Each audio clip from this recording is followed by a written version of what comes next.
Hello. അതെ, ലൈഫിൽ എപ്പോഴെങ്കിലും നിങ്ങൾ ഒറ്റയ്ക്കായി പോയിട്ടുണ്ടോ?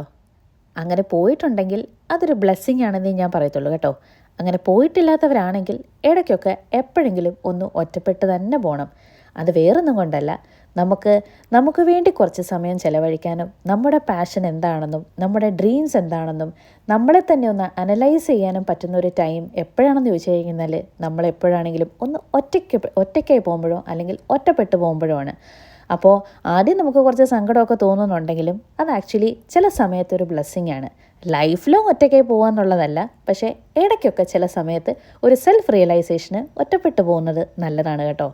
ബൈ ദ വേ, ഇപ്പോൾ ഈ കാണുന്നത് എന്താണെന്ന് ചോദിച്ചു കഴിഞ്ഞാൽ ഞാനിന്ന് സ്പെഷ്യലായിട്ട് ഉണ്ടാക്കിയൊരു റവ കേസരിയാണ് കേട്ടോ. സാധാരണ റവ കേസരി നല്ല ഡാർക്ക് യെല്ലോ കളറിലാണ് ഇരിക്കുന്നത്. ഞാൻ എൻ്റേതായ രീതിയിൽ വേറൊരു ടൈപ്പ് റവ കേസരിയാണ് വെച്ചത് കേട്ടോ. അതായത് പഞ്ചസാരയ്ക്ക് പകരം ശർക്കരയും പഴവുമാണ് ഞാൻ ചേർത്തത്. റവയൊക്കെ വെച്ചിട്ട് അങ്ങനെ എൻ്റേതായ രീതിയിൽ സൂപ്പറായിട്ട് തന്നെ ഞാൻ വെച്ചു കേട്ടോ. ഞാൻ വെച്ചുകൊണ്ട് പറയുകയല്ല, അത്യാവശ്യം നല്ല ടേസ്റ്റാണ്. അപ്പം നിങ്ങളും ട്രൈ ചെയ്ത് നോക്കുക.